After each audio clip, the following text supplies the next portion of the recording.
चलिए, पिछले दिन तक हम लोगों ने काम किया था किस चीज़ पर? ब्लैक बॉडी पर। ब्लैक बॉडी से पहले हम लोगों ने पढ़ा था क्या? Emissive power, absorptive power, Kirchhoff law और फिर धीरे धीरे आगे बढ़े थे ब्लैक बॉडी की तरफ।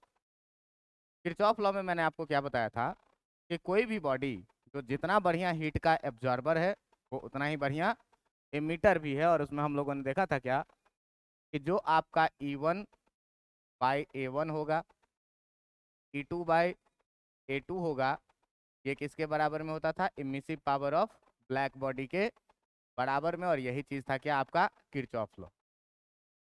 इतनी बातें हम लोग पिछले दिन तक कर चुके थे। आज हम लोग जो बात करेंगे वो बात करेंगे किस चीज के बारे में? तो बात करेंगे हम लोग ब्लैक बॉडी रेडिएशन के बारे में। और रेडिएशन के बारे में अगर हम लोग बात करेंगे तो कहीं ना कहीं पहले हम लोग ब्लैक बॉडी के बारे में जान चुके हैं कि ब्लैक बॉडी एक ऐसा सब्सटेंस है, एक ऐसा बॉडी है जो अपने ऊपर में पड़ने वाले करीब करीब 100% लाइट को क्या करता है? एब्जॉर्ब कर ले। तो अगर ये अच्छा एब्जॉर्बर है तो नो डाउट ब्लैक बॉडी को जो है तो एक बहुत अच्छा इमीटर भी होना चाहिए। बात समझ में आ रहा है? ब्लैक बॉडी को क्या होना चाहिए? एक बहुत अच्छा इमीटर भी होना चाहिए। तो ब्लैक बॉडी के बारे में हम लोगों ने क्या जाना है अभी तक कि जो ब्लैक बॉडी है अपना, ये क्या करता है कि इट एब्जॉर्ब। हम लोग जानते हैं क्या कि जो आपका ब्लैक बॉडी है, तो आपका ब्लैक बॉडी है वो क्या करता है? Absorb absorb all heat radiation, all heat radiation incident on it. अपने ऊपर में पड़ने वाले हर एक हीट रेडिएशन को ये क्या करता है? एब्जॉर्ब कर लेता। इसका मतलब कहीं ना कहीं हम लोग एक लाइन में ये बात कह सकते हैं क्या कि ब्लैक बॉडी जो है, जो आपका ब्लैक बॉडी है, ये गुड एब्जॉर्बर है। ब्लैक बॉडी क्या है? गुड एब्जॉर्बर है। और अभी हम लोग किरचॉफ लॉ में पढ़े थे ये बात। किरचॉफ लॉ ने ये बात कहा था क्या कि जो गुड एब्जॉर्बर होता है, जो गुड एब्जॉर्बर है is also a good emitter. कि जो अच्छा एब्जॉर्बर है वो अच्छा इमीटर भी है। इस हिसाब से अगर हम ब्लैक बॉडी की बात करें तो ब्लैक बॉडी करीब करीब अपने ऊपर में पड़ने वाले 100% हीट एनर्जी को क्या करता है? एब्जॉर्ब कर लेता है। तो निश्चित रूप से ब्लैक बॉडी को एक अच्छा इमीटर भी होना चाहिए। तो हम लोग यहाँ से कह सकते हैं क्या कि according to Kirchhoff's law, according to Kirchhoff's law जो है, अकॉर्डिंग टू किरचॉफ्स लॉ जो है, according to Kirchhoff's law, black body should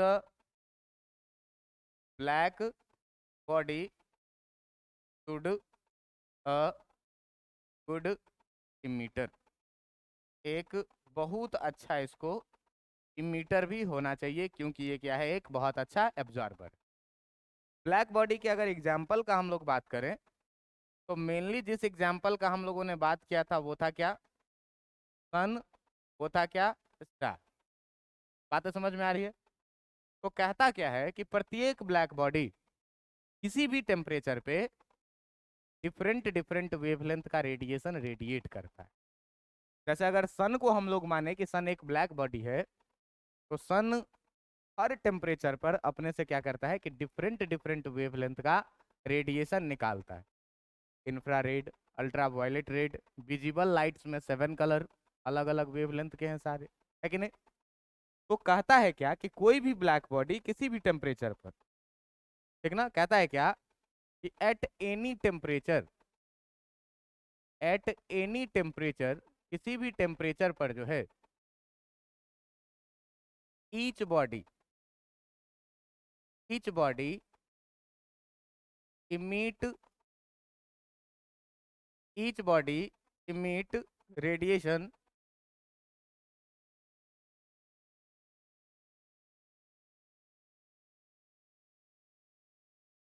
at any temperature each body emit radiation of different wavelength, कि कोई भी बॉडी जो है तो अलग अलग वेवलेंथ का रेडिएशन किसी भी टेम्परेचर पर रेडिएट करता है। अब सवाल ये उठती है कि जब डिफरेंट डिफरेंट रेडिएशन इमिट किए जा रहे हैं तो हम तक एक पार्टिकुलर वेवलेंथ ही क्यों पहुंचे? कैसे बात की जाए कि किस तरह की रेडिएशन कितनी इमिट की जा रही है किसी भी ब्लैक बॉडी के लिए? जैसे हम लोग एक सन का एग्जांपल लेते हैं, तो सन का अगर एक टेम्परेचर मान लो किसी पार्टिकुलर टेम्परेचर पे सन है, तो सन से बहुत सारी हीट रेडिएशन निकलती है। बहुत सारा इनविजिबल भी है और बहुत सारा क्या है, विजिबल भी है। तो अगर विजिबल वाले में बात करें तो जो 7 कलर्स हैं हमारे पास, है ना, ये सारे क्या है, डिफरेंट डिफरेंट वेवलेंथ के। क्योंकि मैं आपको पहले भी बता चुका हूँ कि कलर ऑफ लाइट डिसाइड कौन करता है, वेवलेंथ। तो हम लोग विबजियोर के पैटर्न में जाते हैं तो वायलेट का वेवलेंथ सबसे कम होता है, करीब करीब 4200 एंगस्ट्रम के बराबर में। और धीरे धीरे नीचे बढ़ते जाते हैं तो रेड का सबसे अधिक वेवलेंथ होता है, करीब करीब 7800 एंगस्ट्रम के आसपास में। बातें समझ में आ रही है कि नहीं? तो सन से ही तुम देखो कि डिफरेंट डिफरेंट वेवलेंथ का रेडिएशन निकल रहा है। बात समझ में आ रहा है कि नहीं? अब सवाल उठता है क्या कि किस तरह के रेडिएशन अधिक निकलते हैं और किस तरह के रेडिएशन कम निकलते हैं। इस रिलेशन को देखने के लिए आपको एक ग्राफ देखना पड़ेगा। और इस ग्राफ में हम लोग एक एक्सिस पर रखेंगे, एक एक्सिस पर रखेंगे क्या कि नंबर ऑफ रेडिएशन इमिटेड। इस पर हम लोग रखेंगे क्या, इस पर हम लोग रखेंगे नंबर ऑफ रेडिएशन को, कि कितना रेडिएशन इमिटेड हो रहा है। और इसके एक एक्सिस पर हम लोग रखेंगे किस चीज को, वेवलेंथ को। एक एक्सिस पर किसको रखेंगे, वेवलेंथ। तो देखो कि कोई भी बॉडी है, उस बॉडी से जो रेडिएशन निकलता है वो बहुत कम वेवलेंथ वाला भी बहुत कम रेडिएशन निकलता है, और बहुत अधिक वेवलेंथ वाला भी बहुत कम रेडिएशन निकलता है। लेकिन जो बीच में मॉडरेट लेवल वाला होता है, वो मॉडरेट वाला जो होता है वो सबसे अधिक निकलता है। ये सब चीज ऑब्जर्वेशन है। बातें समझ में आ रही है? ऑब्जर्वेशन से ये चीज देखा गया कि अगर सन से लाइट आ रही है हम तक, तो सनलाइट में जो है तो जो डिफरेंट डिफरेंट वेवलेंथ्स हैं उसमें बहुत अधिक वाले भी बहुत कम है, और बहुत कम वेवलेंथ वाले भी क्या है, बहुत कम रेडिएशन। लेकिन एक मॉडरेट लेवल वाला जो है वो क्या है, सबसे अधिक रेडिएशन है। तो इसको अगर ग्राफिकली रिप्रेजेंट किया जाए तो ग्राफिकली हम लोग इसको कुछ इस तरीके से रिप्रेजेंट करेंगे, कुछ इस तरीके से। बात समझ में आ रहा है? आप देखिए कि इस बीच में अगर देखा जाए इस ग्राफ को, तो हम एक पॉइंट ये मानते हैं, एक पॉइंट हम ये मानते हैं। इस दोनों पॉइंट में आप देखिए कि जो इधर का केस है, जो इधर का रीजन है, इसको हम लोग लोअर वेवलेंथ कह सकते हैं। इधर जो लाइट है वो कैसा है, लोअर वेवलेंथ का लाइट है, कम वेवलेंथ का। लेकिन नंबर ऑफ रेडिएशन ये क्या है, बहुत कम है। बातें समझ में आ रही है कि नहीं? अगर हम इस तरफ देखें तो इस तरफ अगर हम चीज़ों को बात करेंगे तो इधर जो है ये कैसा है, हाइयर वेवलेंथ। हाइयर वेवलेंथ के भी जो लाइटेड हैं वो क्या है, बहुत ज़्यादा अमाउंट में कम है।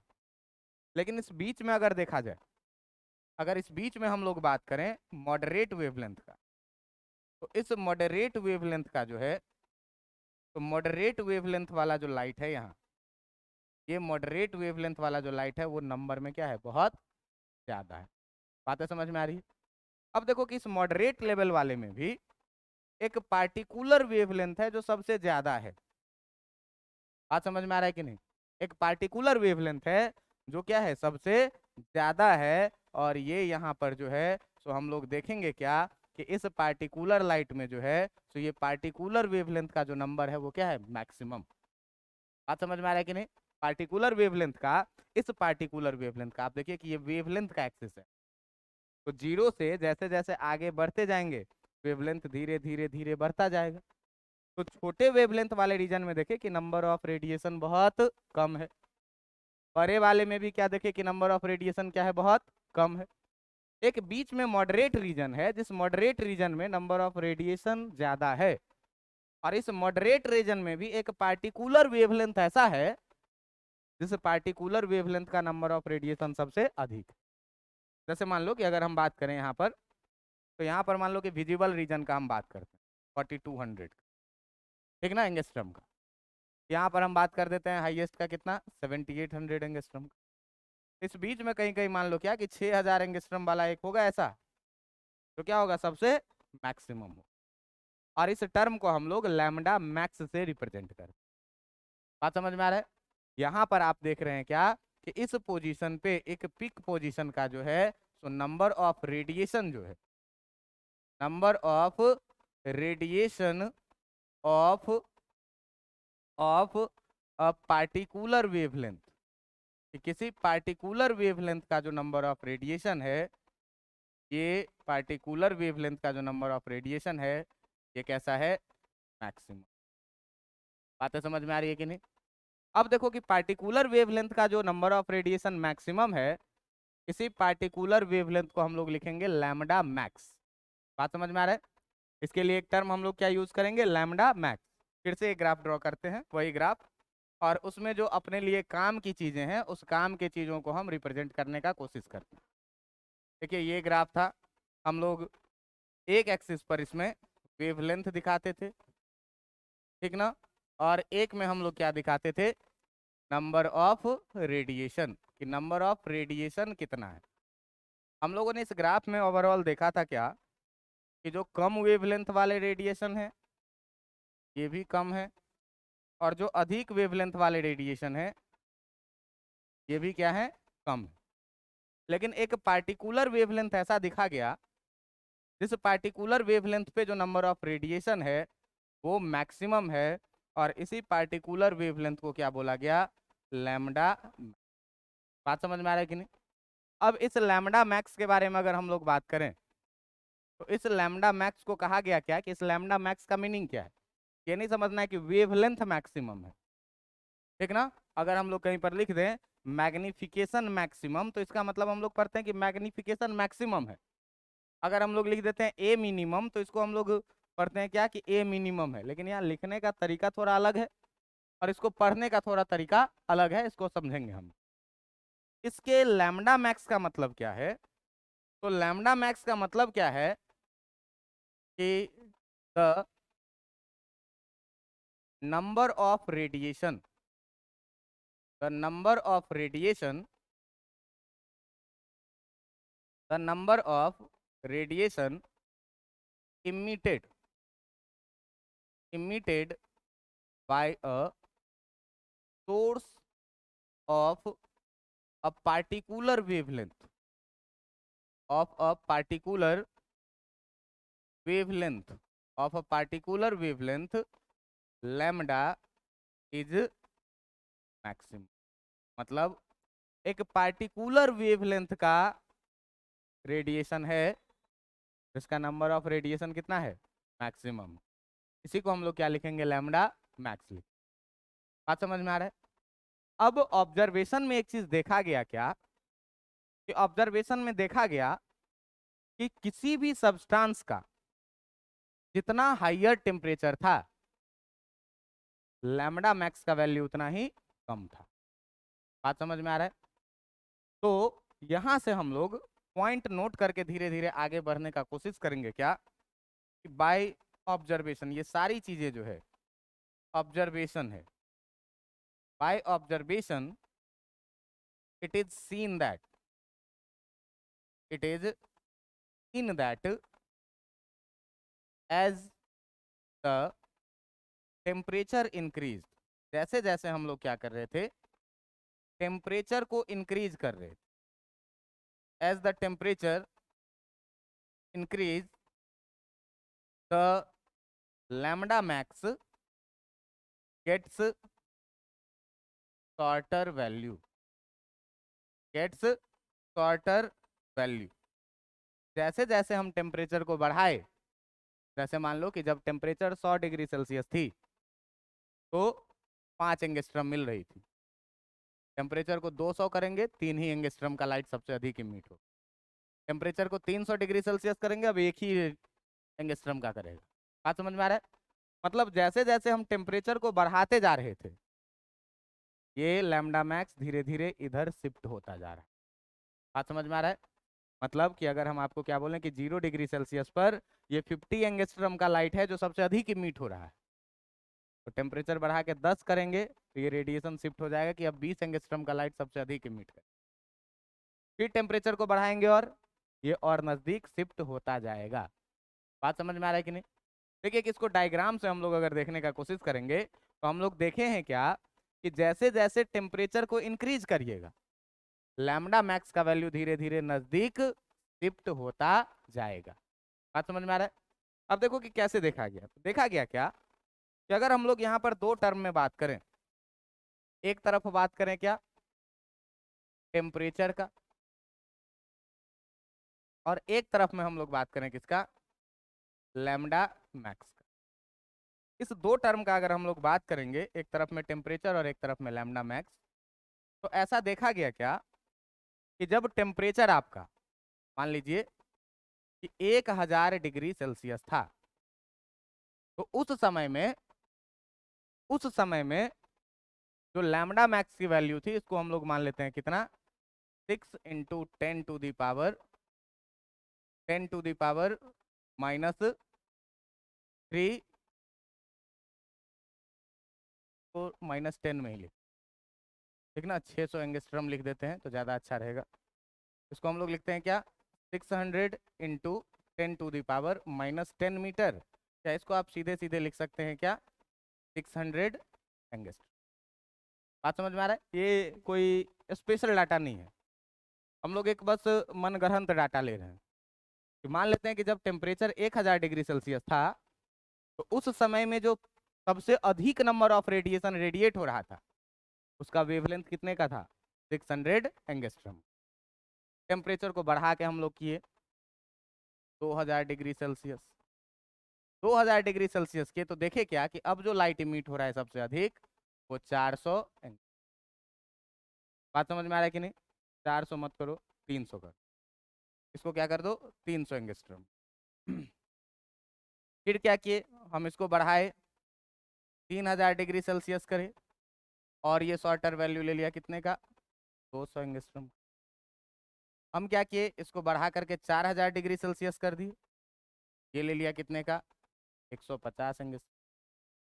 मतलब आप देखिए धीरे धीरे कि ये ऑब्जर्वेशन में जो हम लोगों ने बात करी थी कि as the temperature increases the lambda max becomes shorter, हम इधर से टेम्परेचर को बढ़ाते जा रहे हैं, और ये लैम्डा मैक्स का जो वैल्यू है एक पार्टिकुलर वेवलेंथ का, इसका वैल्यू क्या होता जा रहा है, धीरे धीरे नजदीक शिफ्ट होता है। बात समझ में आ रहा है कि नहीं? मतलब अगर इसको हम अगर थोड़ा सा ग्राफ से देखना चाहें, तो ग्राफ से अगर हम देखना चाहेंगे तो 3 ग्राफ हमको अलग अलग बनाना पड़ेगा एक ही सोर्स में, और एक ही सोर्स में हम लोग 3 अलग अलग ग्राफ को अगर देखना चाहें किसी कहानी के लिए, तो देखिए कि पहले के लिए हम बनाते हैं, अगर, तो मान लो कि ये ग्राफ कुछ ऐसा था। ये बात हो रही है किसकी, तो लैम्डा की वैल्यू सबसे कम है कब, तो लैम्डा मैक्स की वैल्यू सबसे कम है कब, यहाँ पर 150 एंगस्ट्रम। इस समय में जो टेम्परेचर था, ये टेम्परेचर था कितने का, 4000 डिग्री सेल्सियस। मतलब जब टेम्परेचर 4000 डिग्री सेल्सियस की थी, तो जो सबसे अधिक रेडिएशन इमिट हो रहा था, उसका वेवलेंथ कितने का था, 150 एंगस्ट्रम का। हम लोगों ने क्या किया, टेम्परेचर को और ज़्यादा बढ़ाया, तो अब जो कहानी रेडिएट हो रही है, मैक्सिमम नंबर ऑफ रेडिएशन, ये थी कितने की, 200 एंगस्ट्रम की। इस समय हम लोगों ने टेम्परेचर कितने का रखा हुआ है, 3000 डिग्री सेल्सियस। बात समझ में आ रहा है? हम क्या किए, और टेम्परेचर को बढ़ाए, कहानी कुछ ऐसी बनी, और इस समय में जो सबसे अधिक रेडिएशन इमिट हो रहा था, इस रेडिएशन का वैल्यू था कितना भाई, 300 एंगस्ट्रम का, और इस समय में जो टेम्परेचर थी अपनी, वो थी कितनी, 2000 डिग्री सेल्सियस की। कहानी को थोड़ा सा और आगे बढ़ाए हम लोग, अब जो है तो इस समय में जो नंबर ऑफ रेडिएशन सबसे अधिक निकल रहा था, वो कितने डिग्री सेल्सियस का, ये निकल रहा था कितने का, ये निकल रहा था कितने का, 600 एंगस्ट्रम का। और इस समय में जो हम लोगों का टेम्परेचर था वो था कितना, 1000 डिग्री सेल्सियस। इस पूरे ग्राफ में आप देखिए कि ये अलग अलग ग्राफ है, 1 2 3 4, है ना।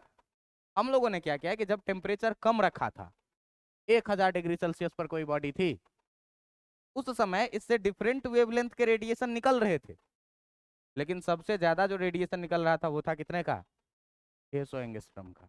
बात समझ में आ रहा है। हम टेम्परेचर को बढ़ा करके कर दिए 2000, 2000 कर दिए टेम्परेचर को बढ़ा करके। देखे क्या कि अब जो सबसे अधिक इमिशन हो रहा है वो एक पार्टिकुलर वेवलेंथ का, कितने का, 300 एंगस्ट्रम। हम और टेम्परेचर बढ़ा दिए, तो जैसे जैसे हम टेम्परेचर इधर से बढ़ाते जा रहे हैं, टेम्परेचर इधर के तरफ बढ़ रहा है और वेवलेंथ लैम्डा मैक्स का वैल्यू गेट शॉर्टर वैल्यू। बात समझ में आ रहा है कि नहीं, कि जैसे जैसे हम टेम्परेचर को बढ़ा रहे हैं लैम्डा का वैल्यू धीरे धीरे क्या होता जा रहा है, घटता जा रहा है। बात समझ में आ रहा है कि नहीं। तो यहाँ से यहाँ तक में आप देखिएगा सीधे सीधे कि यहाँ से यहाँ तक में जो हम लोग बात कर रहे हैं, इस बात में हो क्या रहा है, इधर के तरफ जो आपका टेम्परेचर है, ये टेम्परेचर इंक्रीज कर रहा है। और यहाँ से जो है सो आप जब ऊपर से नीचे आइएगा तो यहाँ से आप देखिए कि जो आपका लैम्डा मैक्स है, ये लैम्डा मैक्स क्या कर रहा है, ये डिक्रीज कर। अच्छी बात ये थी ऑब्जर्वेशन में कि देखा क्या गया, आप किसी भी जगह पर इसको मल्टीप्लाई करिए तो आपको एक कांस्टेंट वैल्यू मिले। आपको क्या मिलेगा, एक कांस्टेंट वैल्यू। 1000 गुने 600, जितना आएगा उतना ही 2000 गुने 300 भी आएगा, जितना आएगा उतना ही 3000 गुने 200 भी आएगा, जितना आएगा उतना ही 4000 गुने 150 भी आएगा। ये ऑब्जर्वेशन। बात समझ में आ रहा है कि नहीं। अब देखो कि इस ऑब्जर्वेशन को हम लोग जनरलाइज कैसे करेंगे। तो अभी तक हम लोगों ने क्या देखा कि जैसे जैसे मैं टेम्परेचर को बढ़ाया हूं, लैम्डा मैक्स का वैल्यू, लैम्डा मैक्स का मतलब क्या कि एक पार्टिकुलर वेवलेंथ ऐसा है जिसका सबसे अधिक इमिशन हो रहा है। जैसे सन से अगर हम लोग बात करें, सुबह के टाइम, सुबह के टाइम में सन से रेडिएशन हो रहा है, सबसे ज़्यादा हो रहा है। लेकिन हम तक रेड कलर क्या हो रही है सबसे ज़्यादा, लोग मान के चलेंगे कि रेड कलर का इमिशन क्या हो रहा है सबसे अधिक। धीरे धीरे धीरे टाइम बढ़ा, दोपहर हुई, हम लोग माने टेम्परेचर बढ़ा, कलर क्या हो गया, चेंज। बात समझ में आ रही है कि नहीं। तो कलर चेंज हो गया, इसका मतलब वेवलेंथ भी क्या हो गया, चेंज। लेकिन बाय ऑब्जर्वेशन ये बातें देखी गई क्या कि जैसे जैसे जैसे जैसे टेम्परेचर बढ़ा लैम्डा मैक्स का वैल्यू घटा, इसका मतलब कहीं ना कहीं टेम्परेचर इन्वर्सली प्रोपोर्शनल है किसके, लैम्डा मैक्स। बात समझ में आ रहा है कि नहीं। टेम्परेचर कहीं ना कहीं इन्वर्सली प्रोपोर्शनल है किसके, लैम्डा मैक्स के। तो इस चीज से अगर हम लोग थोड़ा सा आगे बढ़ें और इसको अगर जनरलाइज करके देखना चाहें, अगर इस चीज को हम लोग जनरलाइज करके देखना चाहें तो जनरलाइज करके इस चीज को बढ़ाएंगे आगे और एक ग्राफ से ही देखेंगे क्या कि मान लीजिए कि ये एक ग्राफ है, जिस ग्राफ में हम लोग एक एक्सिस पर रखेंगे लैम्डा का वैल्यू और एक एक्सिस पर हम लोग क्या रखेंगे, एक एक्सिस पर हम लोग क्या रखेंगे, नंबर ऑफ रेडिएशन को, कि कितना ज़्यादा रेडिएशन इससे होकर के इमिट हो रहा है। बात समझ में आ रहा है। एक पार्टिकुलर टेम्परेचर T1 पर अगर बात करें, तो एक पार्टिकुलर टेम्परेचर अगर हम T1 पे बात करें तो मान लीजिए क्या कि अपना ग्राफ कुछ इस तरह का था। और इस समय में जो लैम्डा मैक्स की वैल्यू थी, ये लैम्डा मैक्स की वैल्यू थी कितनी, इस वैल्यू को हम लोग मान लेते हैं कितना, लैम्डा 1। बात समझ में आ रहा है कि लैम्डा 1 एक पार्टिकुलर वेवलेंथ है जिस वेवलेंथ की लाइट सबसे ज्यादा इमिट हो रही है। बात समझ में आ रहा है। अब इस समय में हम मान लेते हैं क्या कि जो इसका टेम्परेचर था वो था कितना, T1। हम क्या किए, अगले टेम्परेचर पे बात किए, हम लोग क्या किए कि अगले टेम्परेचर पे बात किए। अगले टेम्परेचर पे जैसे ही बात किए तो जैसे ही टेम्परेचर बदलेगा तो लैम्डा मैक्स का वैल्यू भी क्या हो जाएगा, बदल जाएगा। अब मान लो कि अगले टेम्परेचर पे जो ये सबसे अधिक हीट इमिट कर रहा है उसका एक पार्टिकुलर वेवलेंथ है कितना, लैम्डा 2। और इस समय में जो टेम्परेचर है इस टेम्परेचर को हम लोग कितना मानते हैं, T2। फिर हम लोग क्या करें, टेम्परेचर चेंज करें, टेम्परेचर चेंज करें और एक पार्टिकुलर टेम्परेचर पे हम लोग माने क्या कि जो नंबर ऑफ रेडिएशन निकल रहे हैं सबसे अधिक वो कितने का, लैम्डा 3 का। और इस लैम्डा 3 का टेम्परेचर जो है ये क्या है, T3। आप ध्यान से देखिए कि जैसे जैसे हम ओरिजिन से दूर जाते जाएंगे जैसे जैसे ओरिजिन से दूर जाते जाएंगे तो हम लोग ये बात पाएंगे क्या कि जो लैम्डा 1 है ये सबसे छोटा है, जो लैम्डा 2 है ये इससे बड़ा है, और जो लैम्डा 3 है ये सबसे ज्यादा बड़ा है। हम लोग ये बात अभी पढ़े हैं क्या कि जैसे जैसे टेम्परेचर को इंक्रीज करेंगे वैसे वैसे ही लैम्डा का वैल्यू क्या होता जाएगा, डिक्रीज करता जाएगा। तो लैम्डा सबसे कम ये है, इसका मतलब टेम्परेचर सबसे ज्यादा T1 होगा। जिसका लैम्डा सबसे कम टेम्परेचर उसका सबसे ज्यादा।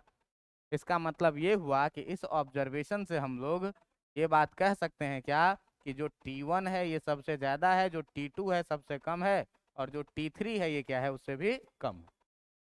इस पूरे जानकारी से ये बात हमको ऑब्जर्वेशन से निकल के आ रही है क्या कि जो लैम्डा मैक्स है, जो आपका लैम्डा मैक्स है ये इन्वर्सली प्रोपोर्शनल है किसके, टेम्परेचर के। कि जैसे जैसे हम टेम्परेचर बढ़ा रहे हैं वैसे वैसे लैम्डा मैक्स की वैल्यू क्या होती जा रही है, घटती जा रही है। अच्छी बात यह है कि अगर अच्छी बात यह है कि अगर इस कहानी में हम लोग बढ़ें आगे तो हम लोग देखेंगे क्या कि जो आपका लैम्डा 1 है और T1 है वो आप देखेंगे क्या कि जो आपका लैम्डा मैक्स है और T है, अगर इसको लाएंगे प्रोपोर्शनल को हटा करके तो इक्वल टू लाइए तो सम कांस्टेंट के मान लेते हैं थोड़ा देर के लिए, और इनटू कितना हो जाएगा 1/T।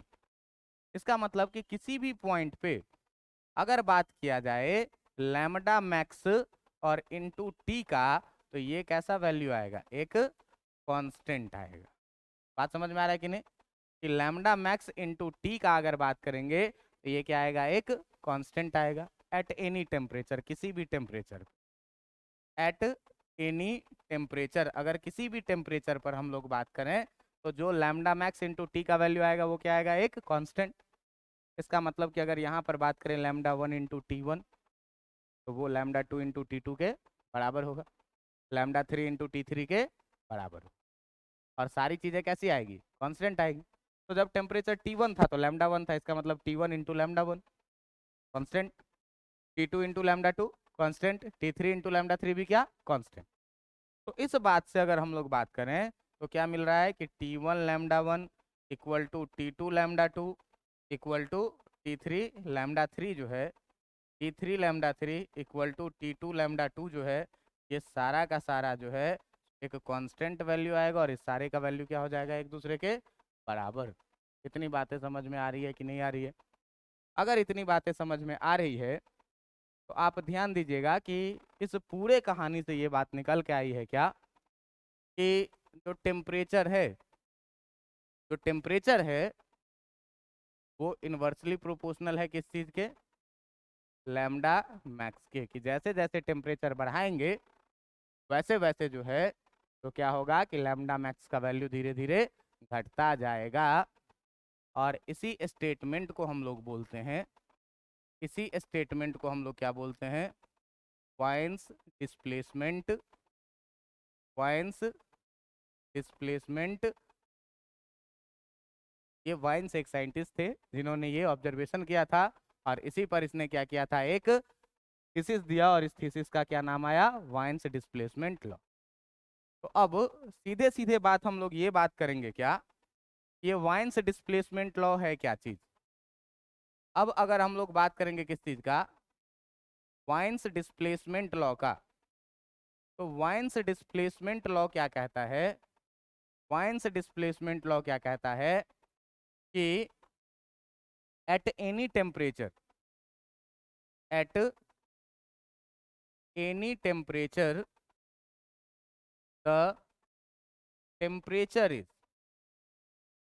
the temperature is inversely proportional to, is inversely proportional to, is inversely proportional to lambda। अब इस लैम्डा मैक्स का मतलब क्या हुआ कि inversely proportional to lambda max का मतलब क्या हुआ, तो इसी को दूसरे लैंग्वेज में हम लोग लिखेंगे क्या, that is as the temperature increases, as the temperature increases, जैसे जैसे टेम्परेचर को बढ़ाएंगे, द लैम्डा मैक्स गेट्स कैसा value, shorter value. Lambda max क्या होता जाएगा, छोटा होता जाएगा। वेवलेंथ, इमिटेड लाइट का वेवलेंथ क्या हो जाएगा, धीरे धीरे घटने लगे। बात समझ में आ रहा है? अब देखो कि जब घटने लग जाएगा तो इस पूरे कहानी में जब हम लोग प्रोपोर्शनल के साइन को हटाएंगे, तो प्रोपोर्शनल के साइन को हटाएंगे तो एक कांस्टेंट आएगा। तो इसका जो मैथमेटिकल एक्सप्रेशन आता है, ये मैथमेटिकल एक्सप्रेशन क्या कहता है, मैथमेटिकल एक्सप्रेशन क्या कह रहा है कि जो टेम्परेचर है वो इन्वर्सली प्रोपोर्शनल टू है किस चीज के, लैम्डा मैक्स के। प्रोपोर्शनल के साइन को हमको हटाना है तो t इक्वल टू एक कांस्टेंट आ जाएगा b, और इंटू 1 अपॉन कितना, लैम्डा मैक्स। बात समझ में आ रही है कि नहीं? अब देखिए कि यहाँ से जब लैम्डा मैक्स को इधर लाएंगे तो lambda max into T equal to हो जाएगा कितना, b, और ये b जो है, ये b जो है, where b is proportionality, proportionality constant, proportionality constant. और इस प्रोपोर्शनलिटी कांस्टेंट चूंकि बाइंस डिस्प्लेसमेंट रिएक्शन का, बाइंस डिस्प्लेसमेंट लॉ का जो है, तो ये कांस्टेंट है, इसीलिए इसको बोला जाता है and is known as, and is known as, and is known as, इसी को जाना जाता है किसके नाम से, इसी को जाना जाता है किस नाम से, वाइंस कांस्टेंट के। बात समझ में आ रहा है? जरा सा अगर वाइंस कांस्टेंट का हम लोग यूनिट का बात करें, अगर वाइंस कांस्टेंट, हाँ वाइन ये वाला, ठीक ना, अगर वाइंस कांस्टेंट का हम लोग बात करें तो अब देखना कि वाइंस कांस्टेंट की वैल्यू किन किन चीज़ों पर डिपेंड कर सकती है। तो वाइंस कांस्टेंट का पहले बात करते हैं कि यूनिट क्या होगा, उसके बाद बात करेंगे कि वाइंस कांस्टेंट किन किन चीज़ों पर डिपेंड करेगा। बात समझ में आ रहा है? तो वाइंस कांस्टेंट का सबसे पहले अगर यूनिट का बात किया जाए तो हम लोग बात करेंगे S I unit of, S I unit of Wien's constant, Wien's constant. और इस वाइंस कांस्टेंट को हम लोग क्या बोलते हैं, बी इज। ध्यान दीजिएगा कि बी इक्वल टू कितना लिखे हैं बेटा, लैम्डा मैक्स इंटू कितना, लैम्डा मैक्स क्या है, वेवलेंथ, और वेवलेंथ का यूनिट क्या होगा, मीटर होगा। और ये क्या है, टेम्परेचर, तो टेम्परेचर का ऐसा यूनिट क्या होगा, केल्विन होगा। तो वाइंस कांस्टेंट का अगर हम लोग ऐसा यूनिट लिखेंगे तो ऐसा यूनिट किस चीज़ पर लिखेंगे, लिखेंगे मीटर केल्विन के बराबर होता है, और इसी को हम लोग शॉर्ट में लिखते हैं एम के। बातें समझ में आ रही है कि नहीं आ रही? अब बात आती है क्या कि ये जो वाइंस डिस्प्लेसमेंट कांस्टेंट है, ये वाइंस कांस्टेंट किन किन चीज़ों पर डिपेंड करती है। तो इस वाइंस कांस्टेंट के अगर डिपेंडेंसी का बात करें तो सबसे पहली जो बात आएगी इसमें वो आएगी किस चीज पर, तो केवल और केवल नेचर ऑफ मटेरियल पर ये चीज डिपेंड करता है। बात समझ में आ रहा है? किस चीज पर, केवल और केवल नेचर ऑफ मटेरियल पे। तो हम लोग यहाँ पर लिखेंगे क्या कि जो वाइंस कांस्टेंट है, Wien's constant is different, is different for different body, अलग अलग बॉडियों के लिए ये कैसा होता है, डिफरेंट होता है। और अलग अलग बॉडियों के लिए जब ये अलग होता है तो अभी तक हम लोग जिस आइडियल बॉडी का बात करते हैं, उस आइडियल बॉडी में जो सबसे अधिक बात की जाती है वो किसकी, ब्लैक बॉडी की। बात समझ में आ रहा है कि नहीं? और कहा गया क्या कि फॉर ब्लैक बॉडी, अगर बात करें किस चीज के लिए, फॉर ब्लैक बॉडी के लिए, अगर ब्लैक बॉडी के लिए बात किया जाए, for black body the value of Wien's constant जो है, the value of Wien's constant जो है, ये वाइंस कांस्टेंट है कितना, is B equal to 2.898 into 10⁻³ metre kelvin. बात समझ में आ रहा है? कितना, 2.898 इंटू 10⁻³ मीटर केल्विन। अब देखो कि यहाँ से समय ये आ चुका है क्या पता करने का कि कैसे हम लोग एस्टिमेट कर लेते हैं कि सन का टेम्परेचर ऑलमोस्ट इतना है, किसी स्टार का टेम्परेचर करीब करीब इतना है, या किसी भी हेवनली बॉडीज का टेम्परेचर किस तरीके से हम लोग एस्टिमेट करते हैं। बात समझ में आ रहा है? आप एक बात बताइए कि अगर हम लोग बात करें किसी भी सैंपल का, तो अपने पास जो जनरली ब्लैक बॉडी है, ये ब्लैक बॉडी में हम लोग अभी तक कंसीडर करके चलते हैं किस चीज को, सन को या फिर स्टार को, सन स्टार या और जो भी बॉडीज रहेगा उसका। तो हर सन और स्टार को हम लोग ब्लैक बॉडी कंसीडर करते हैं।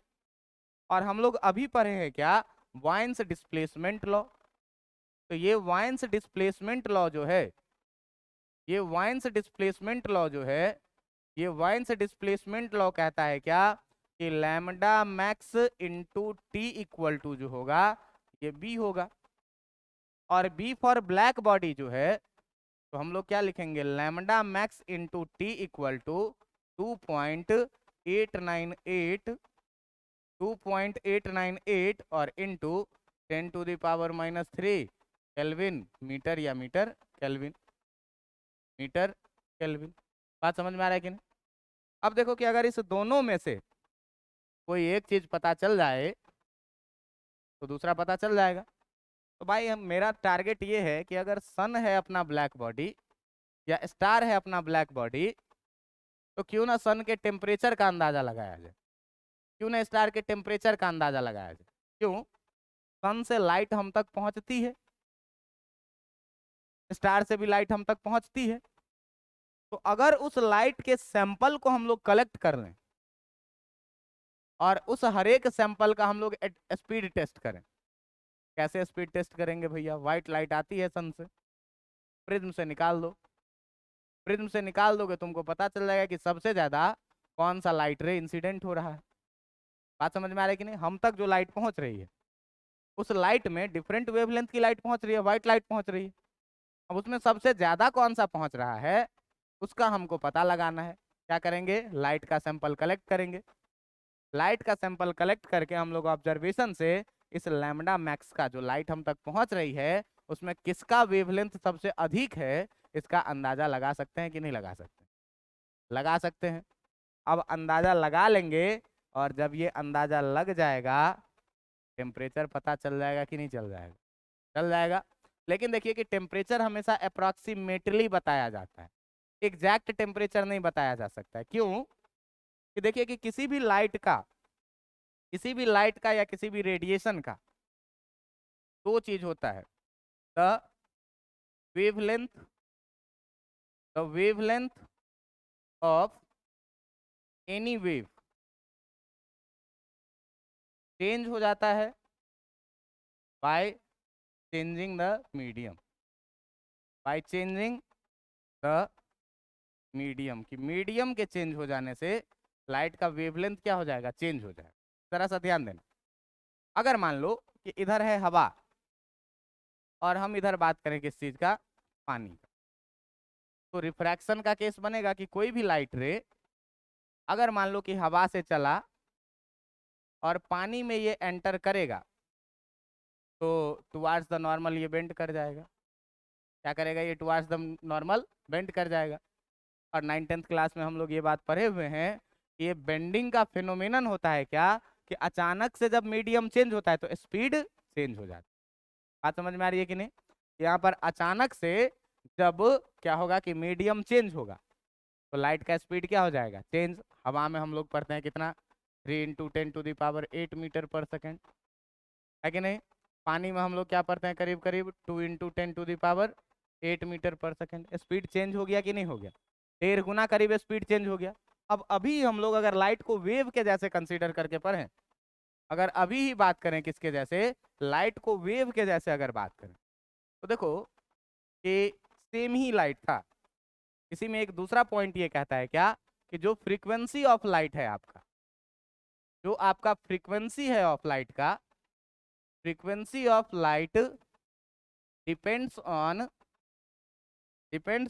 Source, depends on source. हम यहाँ लाइट लिख दिए हैं, किसी भी वेव का जो फ्रीक्वेंसी है वो सोर्स पे डिपेंड करे।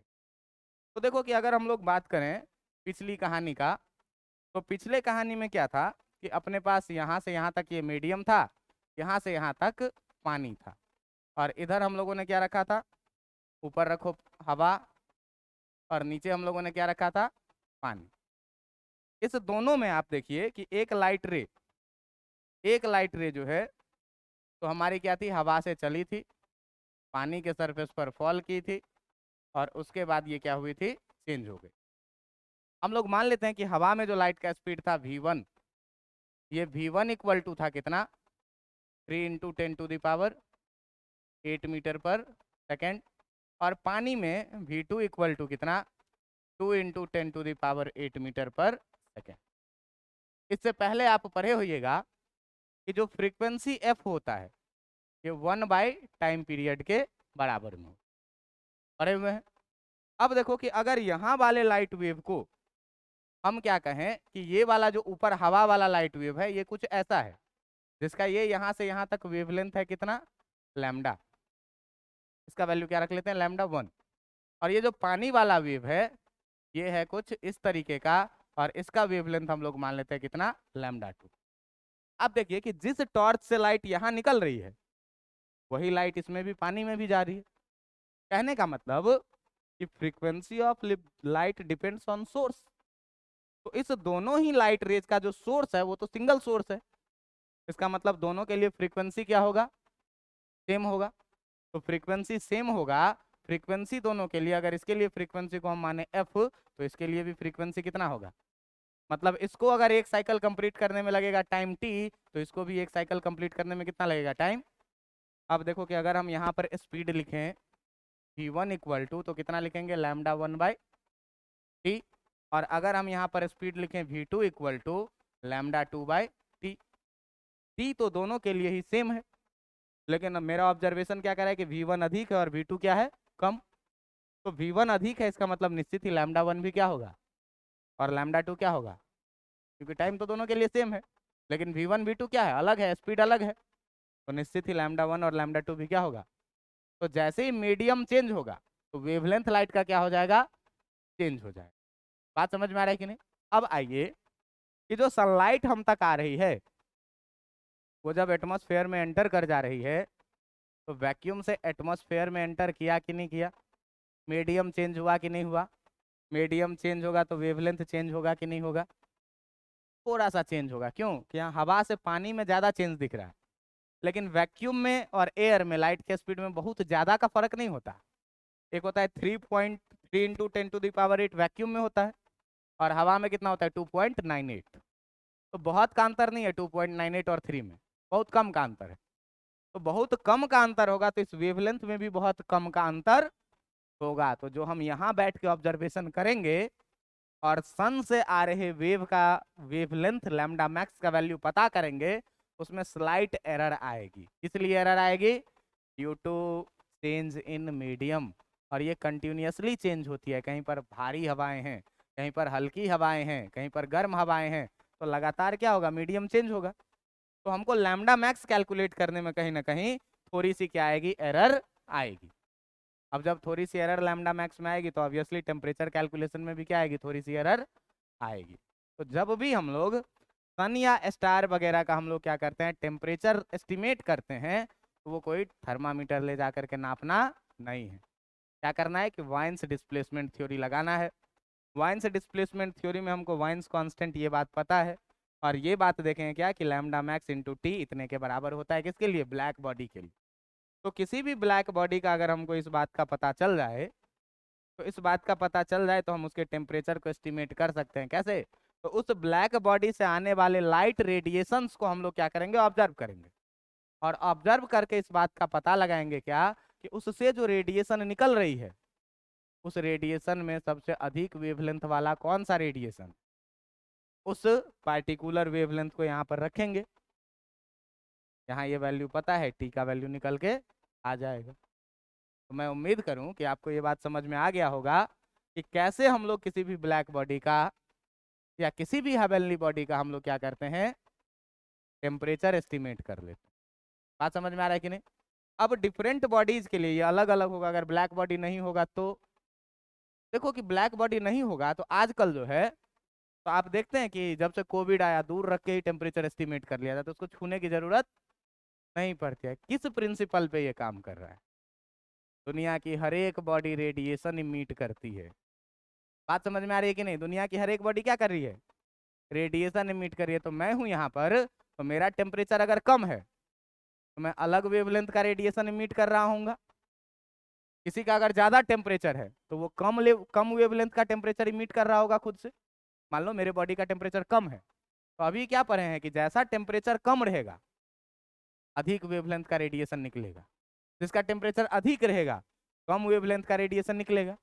और ये सामने जो डिवाइस है ये क्या है? उसी रेडिएशन को डिटेक्ट करता है कि आपसे कितना रेडिएशन निकल रहा है। सबसे अधिक वाला कौन सा निकल रहा है? सबसे अधिक रेडिएशन को वो डिटेक्ट करना, देखना उसमें छोटा सा कैमरा सा रहता है। वो कैमरा क्या करता है? रेडिएशन को डिटेक्ट करता है। रेडिएशन डिटेक्ट करता है, वो आपके बॉडी का टेम्परेचर क्या करता है? बता देता है। बात समझ में आ रहा है कि नहीं? तो अगर किसी भी बॉडी से निकलने वाले रेडिएशन के बारे में हमको पता चल जाए तो हम लोग उसका टेम्परेचर एस्टिमेट कर सकते हैं। अच्छी बात यह है कि आप देखिएगा कि डिजिटल मशीन में आप थोड़ा सा डिस्टेंस घटा बढ़ा दीजिएगा ना, टेम्परेचर पे फर्क पड़ जाता है। बात समझ में आ रहा है? टेम्परेचर भी चेंज होने लगता है। क्यों? सराउंडिंग में मीडियम है।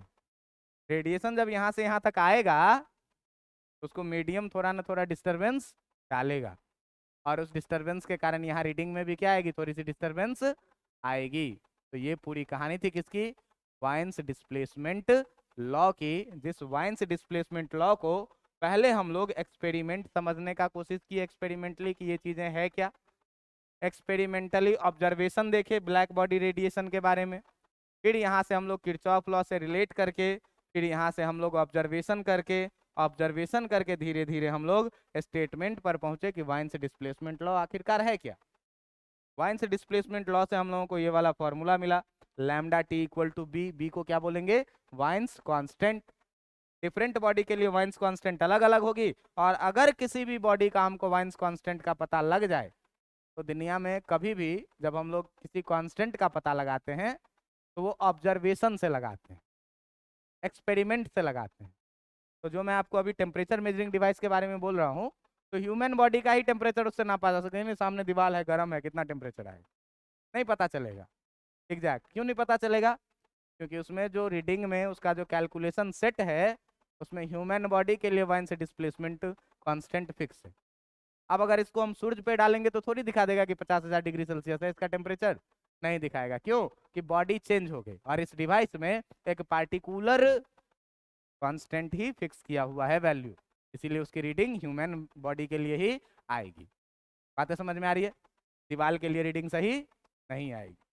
तो ये पूरी कहानी थी वाइन्स डिस्प्लेसमेंट लॉ की। इस पूरे कहानी को आप लोग, मैं उम्मीद करूं कि अच्छे से समझे होइएगा। घर से एक बार पढ़ के आइएगा, फिर इसी कहानी को हम लोग धीरे धीरे आगे बढ़ाएंगे और ले जाएंगे स्टीफन बोल्टमैन लॉ के तरफ, और फिर कहानी को धीरे धीरे समाप्त भी करेंगे। बात समझ में आ रहा है? काफ़ी आज के लिए इतना पढ़ के आइए।